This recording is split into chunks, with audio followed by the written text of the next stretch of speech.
Good morning everyone. माँ tutorial Bihar में आप लोगों का स्वागत है। मैं रविराज आप लोगों के लिए केमिस्ट्री लेके आया हूँ। तो आज हम लोग क्लास 10th का केमिस्ट्री स्टार्ट करने वाले हैं। तो आप लोग जो बच्चे अभी तक माँ ट्यूटोरियल बिहार से नहीं जुड़े हैं वो सब्सक्राइब करके जुड़ जाएं, क्योंकि यहाँ पे जो है आपको बेस्ट फैकल्टी के द्वारा पढ़ाई दिया जा रहा है और अभी ऑनलाइन पढ़ाई का आप लोग वहाँ से लाभ उठाएँ। तो चलिए हम लोग शुरू करते हैं क्लास 10 की। हम लोग को केमिस्ट्री पढ़ना है, ठीक ना।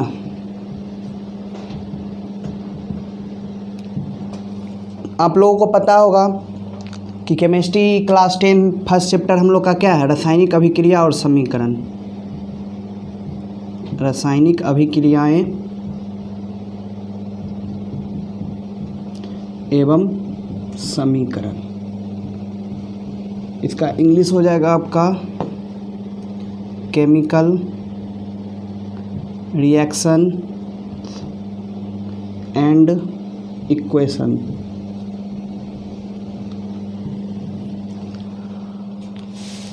हम लोग बात करेंगे पहले इसके हेडिंग के बारे में। इसका हेडिंग जो है वो है क्या। आप लोग को पता है रासायनिक किसे कहते हैं। केमिस्ट्री के अंतर्गत जितनी भी चीज़ आ रहे हैं सभी किस में, रासायनिक में जा रहे हैं। तो रासायनिक कहने का मतलब यहाँ क्या, केमिस्ट्री से है, ठीक ना। तो हमको जानना है अब रासायनिक अभिक्रिया के बारे में। अभिक्रिया क्या होता है, ठीक। अभिक्रिया, व्हाट इज रिएक्शन।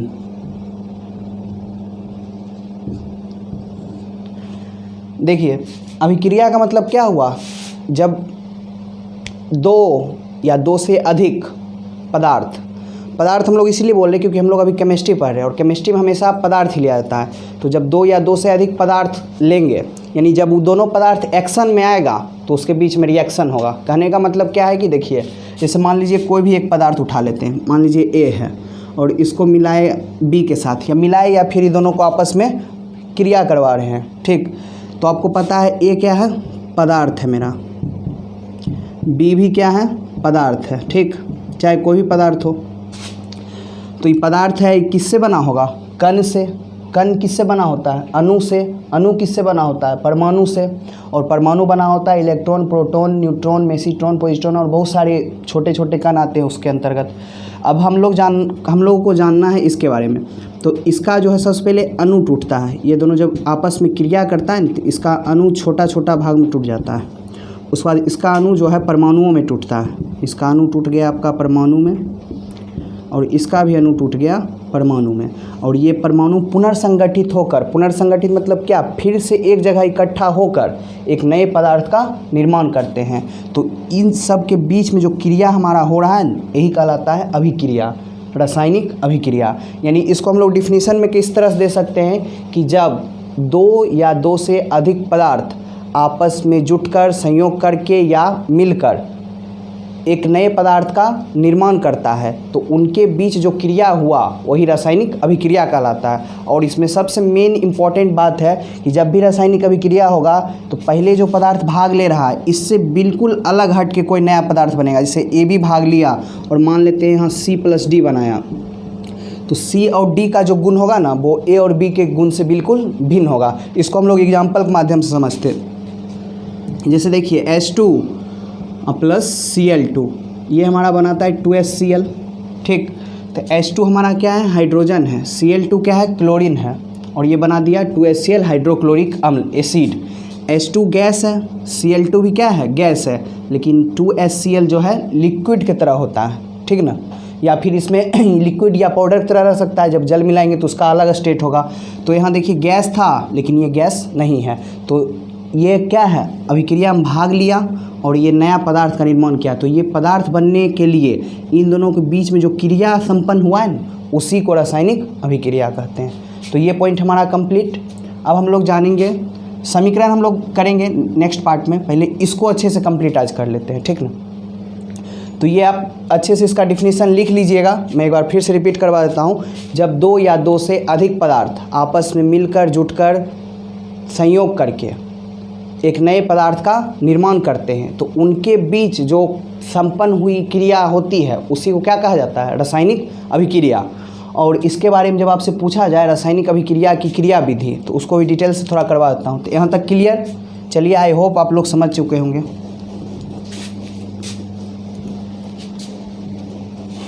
अब देखिए, रासायनिक अभिक्रिया में हम लोग दो बात जानेंगे। जैसे अभिक्रिया, एक तीर चिन्ह का निशान होता है। ये तीर चिन्ह क्या दर्शाता है कि अभिक्रिया किस दिशा में हो रही है। इससे पहले कुछ होता है, मान लेते हैं ए और बी हम लोग लिए थे और अभिक्रिया करके बना दिया सी और डी। तो जो अभिक्रिया में भाग ले रहा है न, भाग लेने वाले पदार्थ को अभिक्रिया में, अच्छा, अभिक्रिया में भाग लेने वाले पदार्थ,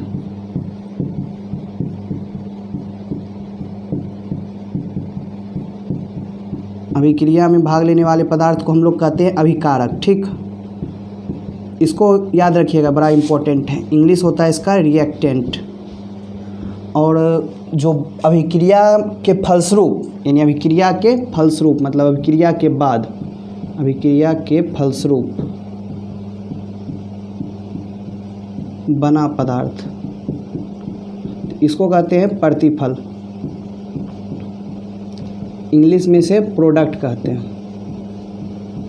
ठीक ना? तो ये दोनों को आप लोग को बस याद रखना है, बहुत ही इंपॉर्टेंट है ये, अभिकारक और प्रतिफल। अभिकारक किसे कहेंगे? जो रासायनिक अभिक्रिया में भाग लेने वाला पदार्थ होगा वो अभिकारक कहलाएगा, और जो नया पदार्थ बनाएगा भाग लेकर तो वो प्रतिफल कहलाएगा। ठीक, अब हम लोग जानेंगे, नेक्स्ट पॉइंट हमारा आएगा रासायनिक अभिक्रिया की क्रियाविधि।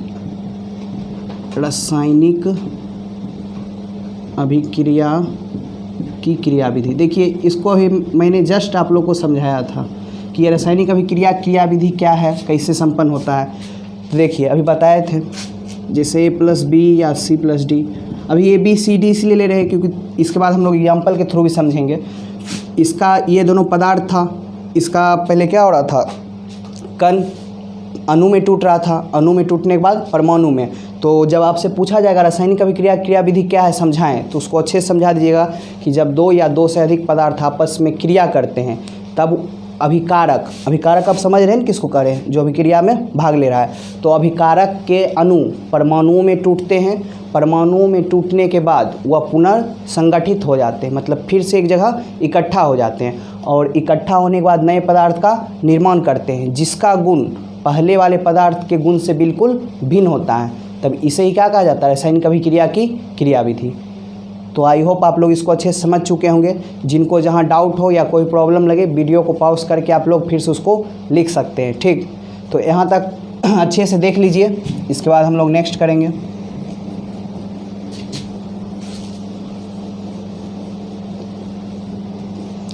अब हम लोग जानेंगे रासायनिक अभिक्रिया की विशेषताएं। ठीक, नेक्स्ट पॉइंट है हमारा रासायनिक अभिक्रिया की विशेषताएं।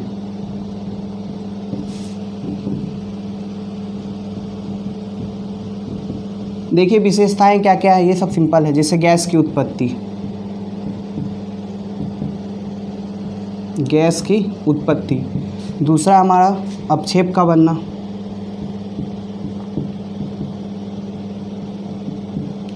तीसरा ताप परिवर्तन। चौथा हमारा आ जाएगा रंग परिवर्तन।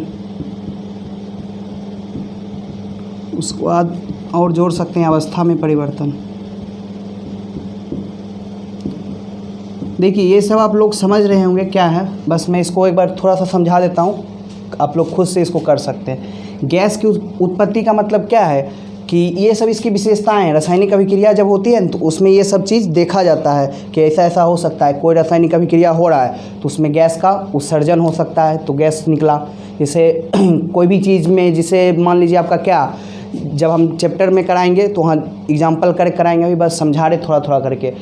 जब हम लोग जिंक क्लोराइड लेते हैं, सब कुछ लेते हैं, उसको हाइड्रोजन के साथ अभिक्रिया करवाते हैं, तो उससे क्या, जब हाइड्रोजन गैस अलग हो जाता है तो हम लोग कहते हैं गैस की उत्पत्ति हो रहा है। जैसे अवक्षेप का बनना। अवक्षेप आप लोग समझ रहे हैं, अवक्षेप क्या होता है, जब आप लोग इसको प्रयोग करें घर में देख सकते हैं। क्या कीजिएगा कि एक गिलास ले लीजिएगा शीशा, ठीक ना, उसमें पानी डाल के, मिट्टी डाल के घोल दीजिएगा, 5 मिनट के लिए या 2 मिनट के लिए छोड़ दीजिएगा। देखिएगा थोड़ा देर के बाद जो है मिट्टी सारा जो है नीचे आके जमा तलहट पे हो जाता है, तो वो अवक्षेप का काम करता है। यानी क्या कि कोई भी विलयन से कोई ठोस अगर पृथक हो जाता है, मतलब अलग हो जाता है, तो उसी को क्या कहते हैं? अवक्षेप। तो वो मिट्टी जो है विलयन से क्या हो जाता है? अलग, तो वो अवक्षेप बना देता है। तो बहुत सारा रासायनिक अभिक्रिया ऐसा भी होता है, इसमें क्या होता है? अवक्षेप बनता है। फिर हमारा ताप परिवर्तन। बहुत सारे रासायनिक अभिक्रिया ऐसे होते हैं जिसमें क्या होता है? ताप पहले कुछ और रहता है, अभिक्रिया के बाद ताप कुछ और हो जाता है। जैसे आप लोग के लिए एक जनरली एग्जांपल है कि आप लोग चूना पानी को तो मिक्स किए ही होंगे घर दिवाली के दिन घर रंगाई के लिए। तो उसमें जब पानी में चूना डालते हैं तो देखते हैं क्या कि थोड़ा देर के बाद गर्म होके उबलने लगता है। तो हाँ, ताप में क्या हो जाता है? परिवर्तन हो जाता है। फिर हमारा रंग परिवर्तन।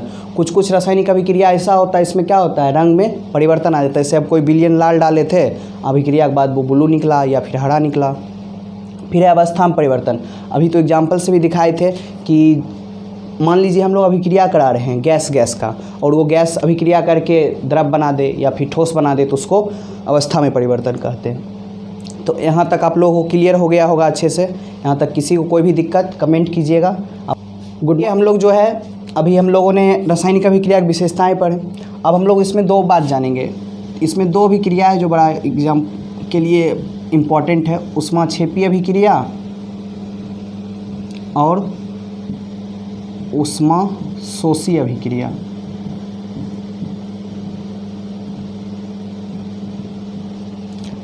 देखिए दोनों बड़ा अच्छा है, मतलब देखने में अच्छा नहीं, एग्ज़ाम के दृष्टि से बड़ा अच्छा क्वेश्चन इसको माना जाता है। ऊष्माक्षेपी, देखिए नाम से पता चलता है ऊष्माक्षेपी, ऊष्मा का क्षेपण मतलब ऊष्मा का निकलना। तो इसको हम लोग क्या कहेंगे?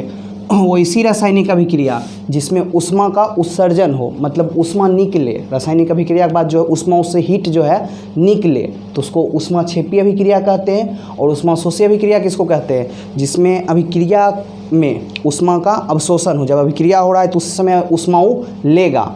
इसमें क्या है? अभिक्रिया के बाद ऊष्मा उत्पन्न करेगा। इसमें जो है तीर चिन्ह के बाद, यानी जब कोई अभिक्रिया जैसे मान लीजिए A+B है, तो इसके बाद जो है C+D जैसे बन रहा था, तो इसके बाद प्लस ऊष्मा लिखते हैं। किसमें? ऊष्माक्षेपी में प्रतिफल के तरफ प्लस ऊष्मा, और ऊष्माशोषी में अभिकारक के इधर प्लस ऊष्मा। ठीक ना? देखिएगा ध्यान से, बड़ा इम्पोर्टेंट है ये। ऊष्माक्षेपी में प्रतिफल के तरफ प्लस ऊष्मा और ऊष्माशोषी में अभिकारक के तरफ प्लस ऊष्मा लिखते हैं। ये ऊष्मा अभिक्रिया करते समय ले रहा है, ऊष्मा का अवशोषण कर रहा है, और ये जो है अभिक्रिया करने के बाद ऊष्मा निकाल रहा है, तो ऊष्मा का उत्सर्जन कर रहा है। तो वो ऊष्माक्षेपी हो गया और ये ऊष्माशोषी अभिक्रिया। तो ये दोनों पॉइंट आप लोगों को क्लियर हो गया होगा। अब हमारा नेक्स्ट पॉइंट आता है, वो है रासायनिक समीकरण। अभी सिर्फ हम लोगों ने रासायनिक अभिक्रिया को क्लियर किया, अब पढ़ेंगे रासायनिक समीकरण।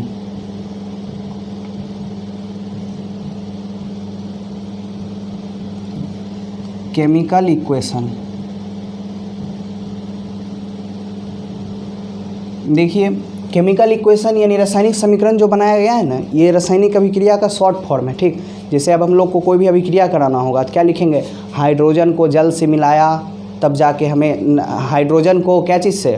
क्लोरीन से मिलाए, तब जाके हमें हाइड्रोक्लोरिक अम्ल मिला, या फिर हाइड्रोजन को ऑक्सीजन से मिलाए, तब जाके हमें जल प्राप्त हुआ। तो इतना लिखना थोड़ा लेंदी हो जाता है। तो इसी को शॉर्ट करने के लिए पूरा इंटरनेशनल सभी देशवासियों ने, जितने भी इंटरनेशनल लेवल पे हैं, सभी देश ने मिलकर एक बैठक किया, जिसमें मतलब एक जो है केमिकल इक्वेशन का बात आया कि मतलब कुछ ऐसा शॉर्ट फॉर्म दे दिया जाए जहाँ जिसको मतलब सभी जगह जो है मान्यता मिले, हर कोई उसे देखकर समझ सके। जैसे अब हम लोग इंडिया में हैं तो इंडिया में तो हम लोग लिख देंगे हाइड्रोजन को क्लोरीन से भी क्रिया कराए। यही चीज़ लेकर जब हम लोग इंग्लैंड जाएंगे या अमेरिका जाएंगे कहीं, तो वो हमारा हिंदी नहीं समझेगा, तो उससे उसको क्या होगा? प्रॉब्लम होगा। तो इसी के सॉल्यूशन के लिए जो है रासायनिक समीकरण का निर्माण हुआ। तो इसमें मतलब क्या कहा गया कि रासायनिक अभिक्रिया में जितना भी बात आता है उसका अनुसूत्र या संकेत द्वारा निरूपण ही क्या कहलाता है?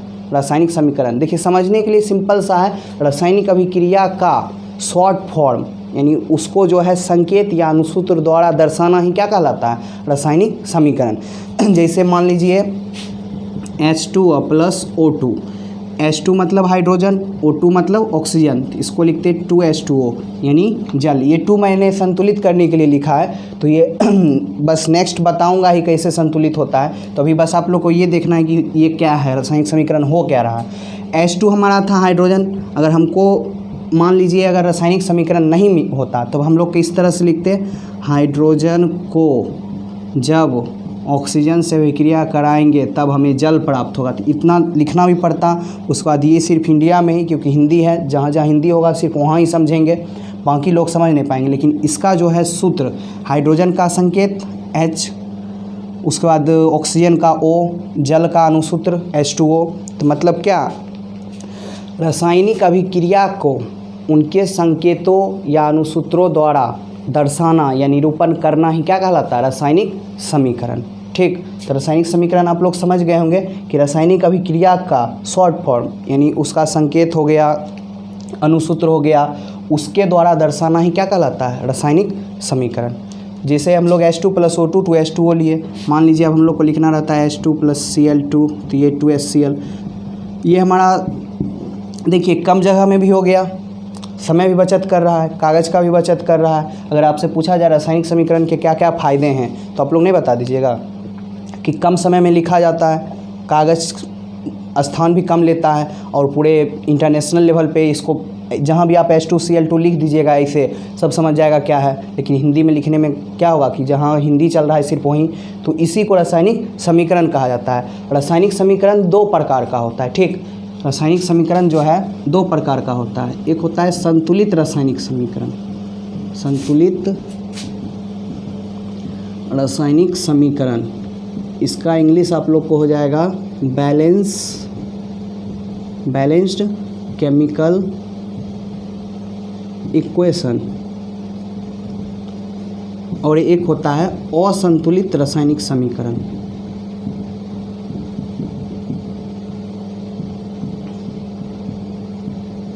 इसका इंग्लिश आप लोग को हो जाएगा अनबैलेंस्ड केमिकल इक्वेशन।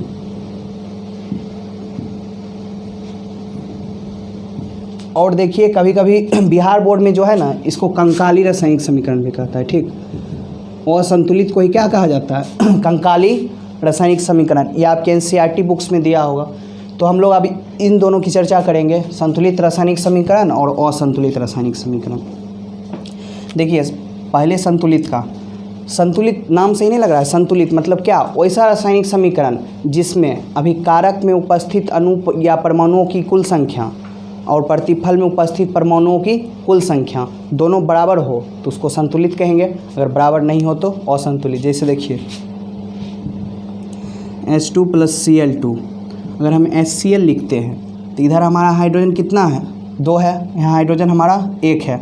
इधर क्लोरीन कितना है, 2 है, लेकिन यहाँ क्लोरीन हमारा 1 है। अगर इसके आगे हम 2 लगा दिए तो ये संतुलित रासायनिक समीकरण हो गया। क्यों, क्योंकि H2 हाइड्रोजन भी 2 है, Cl2 क्लोरीन 2 है, तो क्लोरीन भी आगे में लगने के बाद दोनों में गुना होता है। ठीक ना, तो क्लोरीन भी 2, तो ये हो गया संतुलित रासायनिक समीकरण। क्योंकि इसमें अभिकारक में उपस्थित जो भी पदार्थ है उसके परमाणुओं की कुल संख्या और प्रतिफल में परमाणुओं की कुल संख्या दोनों क्या है, बराबर है। तो ये हो गया। जिस तरह एक और ले लीजिए H2 + O2, तो ये हमारा बना देगा H2O।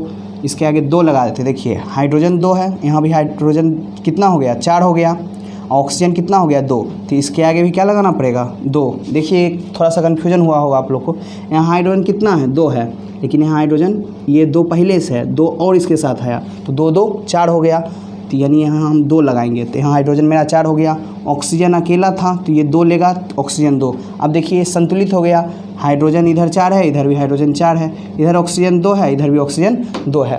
तो इसको कहते हैं संतुलित रासायनिक समीकरण। इसका डिफिनेशन आप लोग क्या लिखिएगा कि जब किसी रासायनिक अभिक्रिया में उपस्थित अभिकारक के परमाणुओं की कुल संख्या प्रतिफल के परमाणुओं की कुल संख्या के बराबर हो या समान हो तब उसे संतुलित रासायनिक समीकरण कहेंगे, और समान नहीं हो तो उसे असंतुलित रासायनिक समीकरण कहेंगे। जैसे यहाँ 2 नहीं लगाते हम, ठीक, यहाँ भी 2 नहीं लगाते, तो यहाँ हाइड्रोजन मेरा 2 है, यहाँ भी 2 हो गया, यहाँ ऑक्सीजन 2 है, लेकिन ऑक्सीजन यहाँ 1 रह गया, तो ये संतुलित नहीं हुआ। ये क्या रह गया आपका, असंतुलित रासायनिक समीकरण। तो यहाँ तक आप लोग अच्छे से समझ चुके होंगे। किन्हीं कोई प्रॉब्लम हो कमेंट कीजिएगा कि सर यहाँ नहीं समझ में आया, आप लोग के लिए फिर से वहाँ मैं कोशिश करूँगा क्लास करने की। चलिए अब हम लोग नेक्स्ट पॉइंट पे आते हैं।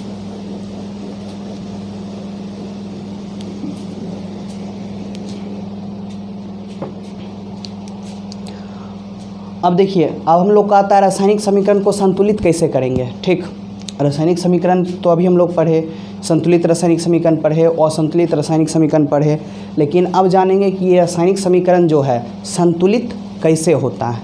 ठीक ना, तो आ जाइए।